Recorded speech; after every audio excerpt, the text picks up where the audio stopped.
dans ce premier magazine du congrès du CNCH 2019.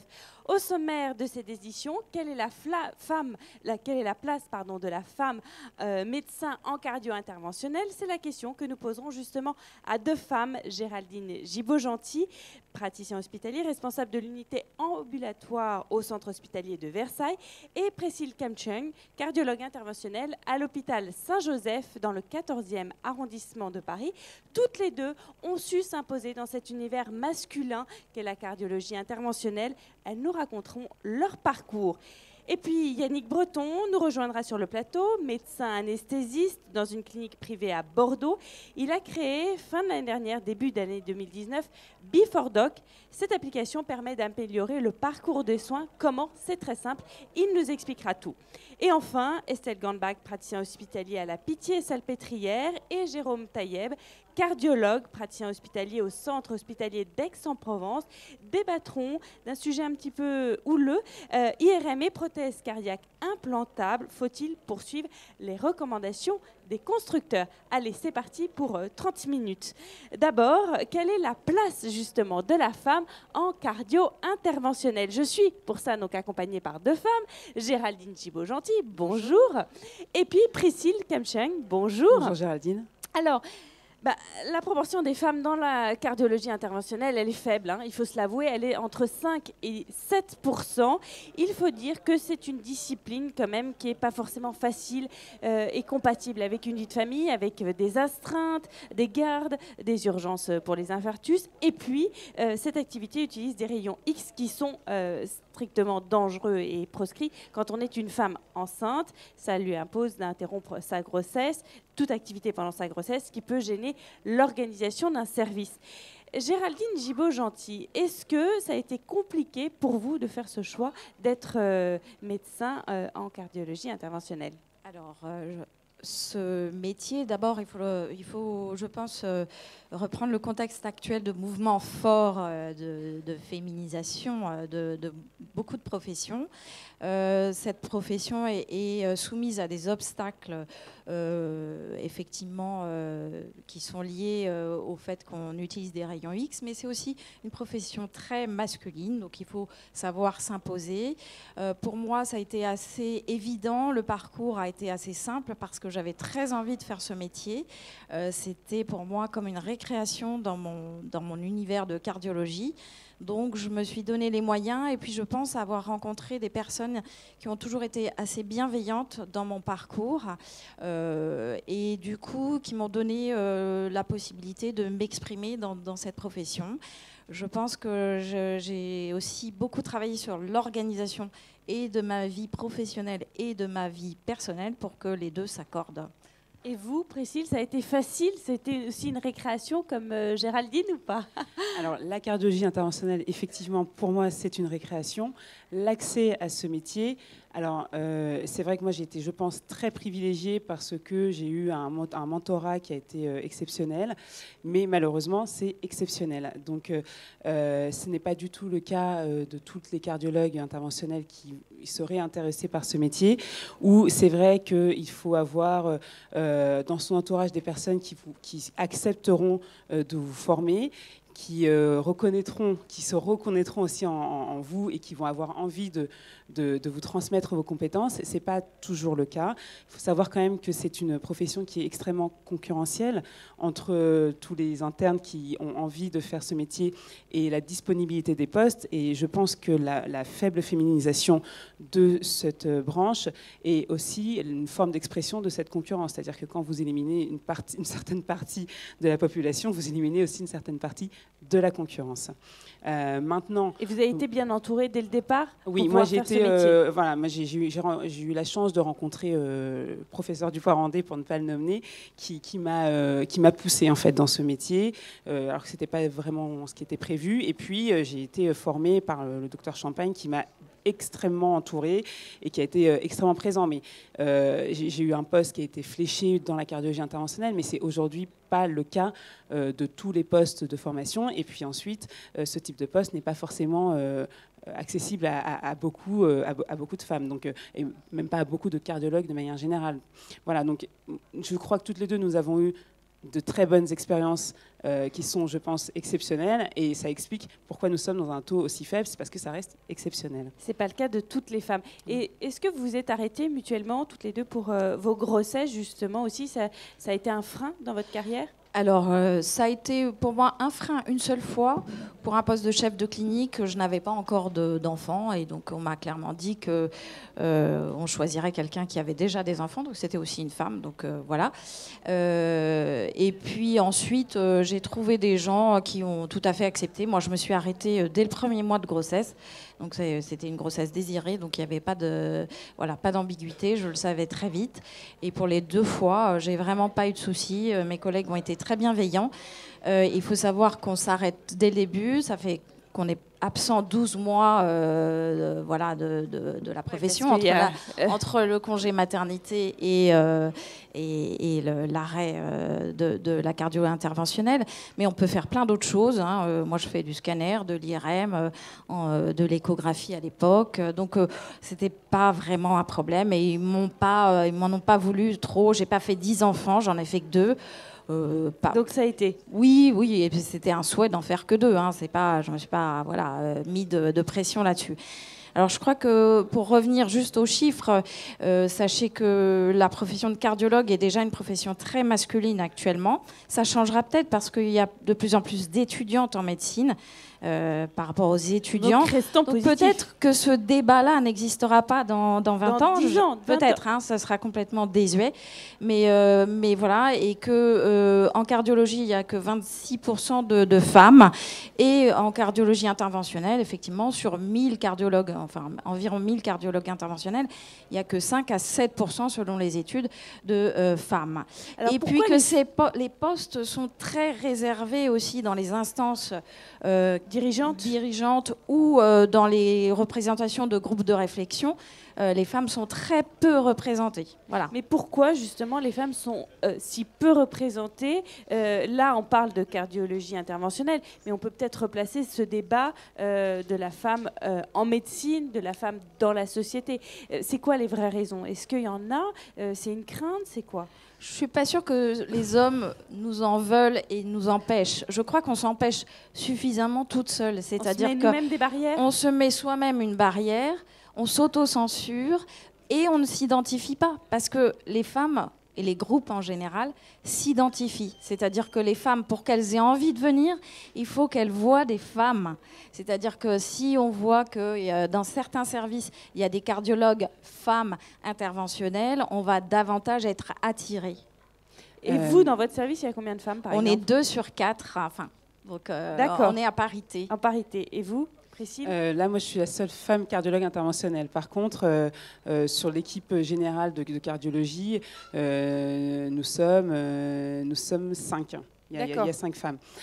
Par contre, alors c'est vrai que je suis d'accord avec Géraldine sur l'autocensure, mais qui, je pense, reste à la marge. C'est-à-dire que vous allez avoir un phénomène d'autocensure si, en plus, vous n'avez pas de personnes dans lesquelles vous allez vous projeter, qui se reconnaissent en vous et qui vont elles-mêmes se projeter et vous dire « Viens, je te reconnais et je te coopte et je vais te faire grandir dans des fonctions de responsabilité ou bien dans de divers types de carrières. » Et je pense qu'on est plutôt face à ce phénomène et que derrière, devant l'absence de stimulation et de reconnaissance, eh bien, on s'autocensure parce que c'est très difficile de se dire tout seul soi-même « Allez, je vais aller dans un milieu où je suis clairement minoritaire et où on ne vient pas me chercher. » Voilà. Je pense que la construction des carrières, quel que soit notre milieu, que ce soit la cardiologie interventionnelle, la cardiologie et en dehors même de la médecine, c'est aussi le fait de beaucoup de rencontres. Et les rencontres, c'est quand vous avez un cadre qui est déjà très avancé dans sa carrière, qui rencontre un jeune et qui se dit, lui, je vais le faire monter. Eh bien, c'est quand même plus rare que ce soit un homme d'un âge déjà avancé, d'une carrière avancée, qui rencontre une jeune femme. Ça peut se produire, mais c'est quand même beaucoup plus rare, probablement pour des questions de projection et de tout simplement. Et quel message, quel conseil vous pourriez donner aux femmes qui veulent se lancer comme vous dans cette discipline? Eh bien, déjà de l'exprimer très clairement.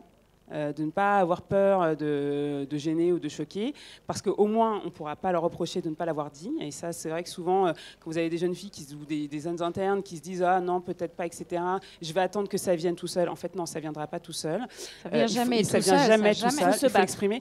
Et ensuite, vraiment, là, c'est un vrai message aux chefs de service dans les CHU. Si vous voulez féminiser la profession, la balle est dans votre camp. Vous êtes les enseignants. C'est à vous d'aller chercher et de proposer à tout le monde et d'élargir le panel de recrutement. Et je crois que c'est bien aussi de créer des réseaux. C'est-à-dire que comme les femmes peuvent se reconnaître dans les autres, il faut que les jeunes internes ou les jeunes chefs de clinique sachent qu'il y a des services où voilà, il y a des femmes qui peuvent c'est pas leur proposer à elles, mais c'est au moins se reconnaître. Exactement. Et ne pas être stressé par le... Savoir qu'il y a une existence, que ça existe, que c'est possible en fait. Parce qu'il y a effectivement les freins liés à l'articulation vie familiale, vie privée, comment je vais faire, etc. Et peut-être que c'est les freins peut-être levés, ne serait-ce que par la discussion. Et en voyant comment certaines consoeurs ont géré leur carrière, et de se dire qu'en fait c'est possible. L'idée c'est de pouvoir... Bon, on va rester sur cette note positive. Merci à toutes les deux. On va parler maintenant de l'école du cœur. Ça a été lancé par Meduvip. C'est une série de 12 films destinés aux malades pour connaître leur maladie. Regardez un extrait de ces 12 films.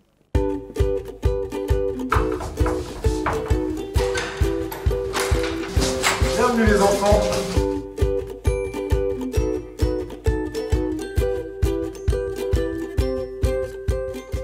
Sébastien, c'est quoi un diurétique? C'est quoi un symptôme? Comment fonctionnent les reins? Et combien il faut manger de sel par jour? C'est quoi les bêta-bloquants? Et c'est quoi les conséquences?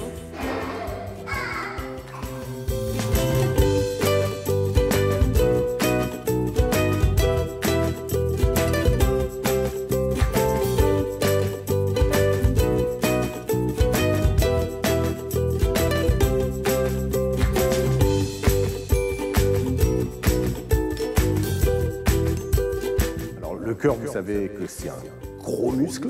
Où est-ce qu'on trouve du sel? Allez-y les uns et les autres. Faire du sport, c'est non seulement conseillé, mais c'est même vivement recommandé pour les patients cardiaques. Digital permettant de demander un avis médical. Before Doc, c'est le fruit de l'expérience de 14 chirurgiens associés à 3 médecins anesthésistes. Il s'agit de la première plateforme digitale permettant de demander un avis médical à un chirurgien avant de se rendre en consultation. Yannick Breton, bonjour.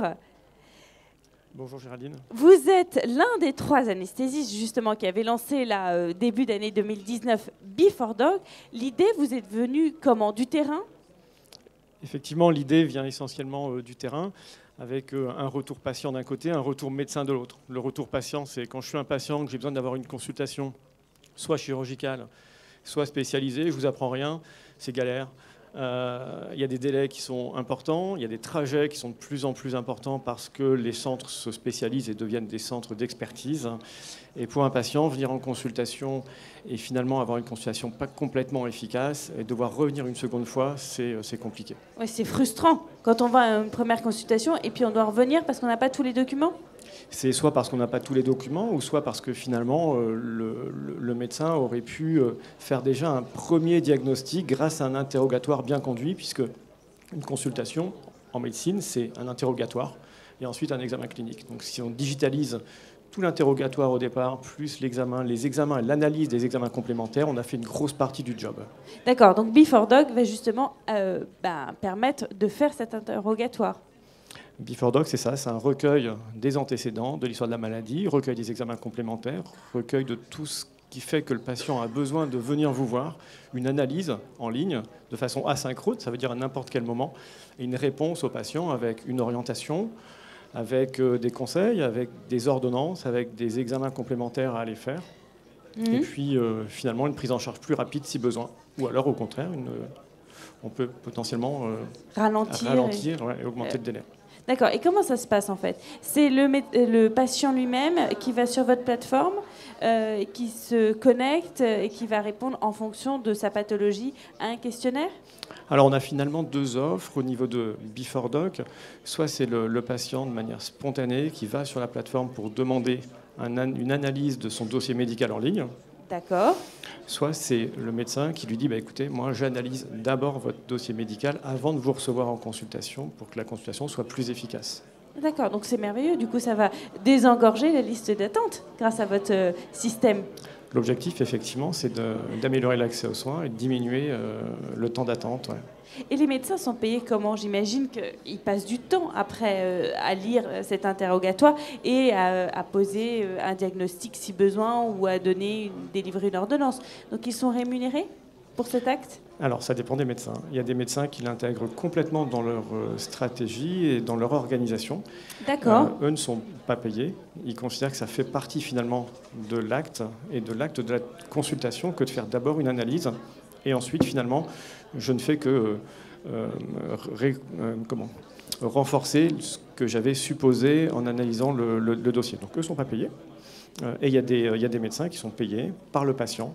Et là, on est dans le cadre d'une analyse de dossier médical en ligne, soit pour des patients éloignés, expatriés ou d'autres. Effectivement, là, à ce moment-là, c'est le patient qui paye. D'accord. Et ils sont remboursés ensuite par la sécurité sociale ou pas? Alors, ils peuvent être remboursés par la sécurité sociale si ça rentre dans le cadre d'une téléconsultation. Ça veut dire que si le médecin fait une visio ensuite, étant donné qu'il aura tout récupéré les examens, analysé les examens et finalement fait une téléconsultation, le patient pourrait être remboursé. Ouais. Donc c'est comme en fait de la télémédecine, un petit peu. C'est une télémédecine avec un nouvel acte, qui est un acte de téléexpertise patient-médecin qui n'existe pas actuellement dans le droit commun de la sécurité sociale, mais qui met l'empowerment du patient en avant. Et l'intelligence artificielle là-dedans, elle est importante? Effectivement, vous avez raison. À partir du moment où un médecin commence à analyser des données, on sait très bien que dans les années à venir, il sera aidé avec un assistant qui sera probablement une intelligence artificielle et qui fera aussi un bon débrouillage en amont. Et la sécurité des données, parce que moi, si je suis patient, si je réponds à ce questionnaire, forcément, je vais être inquiet sur ce que je vais donner comme chiffres ou comme infos, etc. Comment vous assurez une sécurité des données? Alors, on a eu la chance de monter cette plateforme avec un ingénieur en cybersécurité, en réseau. Donc, il a fait en sorte de monter cette architecture de manière la plus sécurisée possible. Et puis, avec un hébergeur agréé santé ensuite, qui, lui, garde ces données et qui est agréé par le ministère de la Santé. D'accord, donc tout est confidentiel? Tout est confidentiel. Donc on peut utiliser pleinement Before Doc. Actuellement, il y a combien de patients qui sont passés par cette plateforme et combien de médecins qui ont adhéré? Alors il y a une centaine de médecins qui sont inscrits, essentiellement des chirurgiens, parce qu'effectivement ça se fait au niveau de notre réseau. Il y a toutes les spécialités chirurgicales qui sont répertoriées sur Before Doc, dans toute la France, mais un tropisme un peu plus important en Nouvelle-Aquitaine, et les spécialités médicales qui commencent à s'y intéresser, bien sûr la cardiologie, mais aussi la pneumologie, l'endocrino. D'accord. Le nombre de patients inscrits, on est à peu près à 3000 patients qui se sont inscrits et qui ont demandé des avis en ligne, soit avant de la chirurgie, soit avant des actes médicaux. Et votre objectif, c'est combien? C'est passer de 3000 à 6000, de doubler pour l'année 2020? Est-ce que vous vous fixez des objectifs comme celui-là? Disons que pour paraphraser une pub bien connue, ça serait un petit peu « vous ne viendrez plus jamais en consultation par hasard ». Donc une analyse préalable du dossier en amont systématique. Donc oui, dans les 2 ans, 10% des médecins, ça me paraît bien, oui. Bon, on va rester sur ce chiffre positif. Merci Yannick Breton. Je rappelle que vous êtes l'un des fondateurs donc, de Before Doc, une application destinée aux patients afin de leur permettre une prise en charge plus efficace et plus rapide. On va parler à présent d'un sujet qui fait polémique. IRM et prothèses cardiaques implantables, faut-il poursuivre les recommandations des constructeurs? Eh bien, c'est un sujet sur lequel vont débattre Estelle Gandak. Bonjour Estelle. Bonjour. Vous êtes maître de conférences et praticien hospitalier à l'hôpital Saint-Joseph à Paris dans le 14e arrondissement. Et face à vous, Jérôme Taïeb. Bonjour Jérôme. Bonjour Géraldine. Vous êtes cardiologue, praticien hospitalier au centre hospitalier d'Aix-en-Provence. Alors, d'abord, replaçons dans son contexte. La réalisation d'une IRM a été longtemps considérée comme une contre-indication absolue chez les porteurs de pacemakers ou défibrillateurs automatiques implantables. Ces dernières années, les choses ont changé. Les constructeurs ont mis sur le marché du matériel dit URM compatible sous conditions. Et aujourd'hui, nous nous demandons jusqu'où peut-on aller dans la levée des restrictions? Faut-il respecter strictement les recommandations imposées par les constructeurs? Allez, honneur aux femmes. Estelle, est-ce qu'il faut respecter strictement ou pas les recommandations des constructeurs?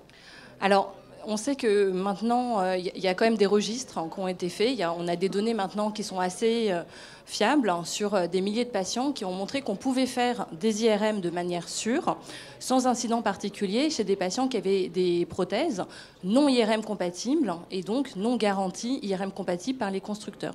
Il y a deux registres importants. Il y a le registre ManiaSafe et puis il y a le registre du Johns Hopkins qui ont montré qu'il n'y avait pas d'incident particulier. Il n'y avait aucune conséquence grave sur la santé des patients, y compris quand ils n'étaient pas porteurs donc, de prothèses IRM compatibles. Donc ça a permis en fait de faire évoluer les recommandations. En fait, c'est devenu d'une contre-indication complète, c'est devenu finalement tout à fait possible de faire ces IRM chez ces patients, mais sous réserve de bien respecter certaines précautions dans le cadre en fait de protocoles institutionnels qui doivent être réalisés, de bien surveiller les patients et de bien programmer les prothèses avant, de les contrôler après et de surveiller les patients correctement pendant les IRM. Jérôme Taïeb, est-ce que les constructeurs ne sont pas un peu trop prudents dans leurs recommandations qu'ils donnent? Est-ce qu'on ne peut pas élargir un peu le mode de fonctionnement? Alors effectivement, on a longtemps surestimé le risque de faire passer une prothèse de type pacemaker au défibrillateur dans une IRM. Toutefois, ça reste quelque chose qu'il faut prendre au sérieux. Les constructeurs nous ont donné des recommandations strictes. Les sociétés savantes se sont appuyées sur des données de registres et d'études qui viennent d'être citées. Alors, il n'y a pas zéro risque. On voit bien que dans ManiaSafe, il y a quand même eu 6 resets sur 1000 avec un défibrillateur qui a dû être remplacé. Donc le risque n'est pas zéro. Il y a aussi des possibilités d'inhibition. Donc le gold standard, ça reste quand même les recommandations constructeurs. Si on regarde les recommandations, elles ont évolué, effectivement. Elles ont donné la possibilité de faire entrer du matériel non IRM compatible, mais elles sont quand même prudentes puisqu'elles sont quand même en niveau 2. Alors, c'est pas dit que ça ne change pas, mais quand c'est pas du matériel IRM compatible garanti strictement au constructeur, vous êtes en niveau 2 de recommandation. D'accord. Mais est-ce que vous appuyez sur des études concrètes sur ce que vous dites là ou pas, où finalement on peut faire en fonction du patient, en fonction de sa pathologie, et puis voir au cas par cas? Disons que c'est un rapport bénéfice-risque. Toute intervention, tout geste, toute décision de faire un examen, c'est un rapport bénéfice-risque qui doit être évalué par l'expert. Et là, effectivement, c'est le médecin rythmologue qui va donner le feu vert, mais en concertation avec le radiologue. Donc, on a aujourd'hui des informations qui sont, moi je dirais, le gold standard, c'est-à-dire, voilà, vous respectez les recommandations constructeurs, vous faites entrer un patient dans une IRM selon ces recommandations, c'est le constructeur, théoriquement, qui vous garantit tout. Vous êtes d'accord, Estelle, ou pas trop? C'est vrai que, finalement, les données montrent que, finalement, que le matériel soit IRM compatible ou pas IRM compatible, finalement, il faut surveiller les patients de la même manière et que finalement, en fait, probablement, ces deux types de matériel vont fusionner un petit peu sur les mêmes types de protocoles, puisque on voit qu'il n'y a pas forcément, il n'y a pas de risque très particulier de faire des IRM, y compris quand le matériel n'est pas garanti par le constructeur. Donc, je pense que, vu l'élargissement des indications, probablement la garantie, c'est quelque chose, mais sur le plan médical, on peut faire des IRM chez les patients qui ont du matériel non garanti. Et vous le faites selon votre propre conviction ou vous demandez l'avis de d'autres médecins? Alors non, il y a des recommandations européennes, nord-américaines qui existent, donc on a tout à fait le droit de le faire. C'est des recommandations de type de niveau 2, comme l'a précisé Jérôme. Après, les précautions, c'est qu'il faut quand même que ça rentre dans le cadre de parcours patient bien individualisé et qu'il faut bien programmer les prothèses avant, les surveiller après.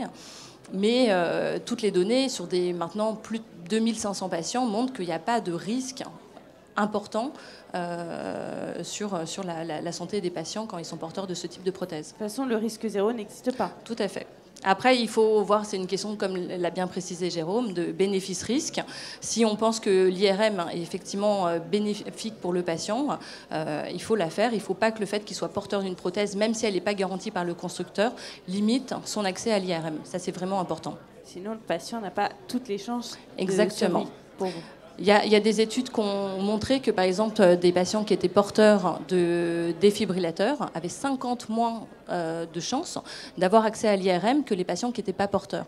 Et probablement, c'est quand même une perte de chance pour les patients, parce qu'il y a certaines pathologies, où, par exemple, la cancéro ou la neuro, où en fait l'IRM, c'est des examens qui sont absolument essentiels. Donc ça pose quand même un certain nombre de problèmes, et probablement, c'est une perte de chance pour les patients. Je rebondis sur ce chiffre de 50 fois moins. Il faut convaincre encore tous les radiologues de la possibilité de faire des IRM.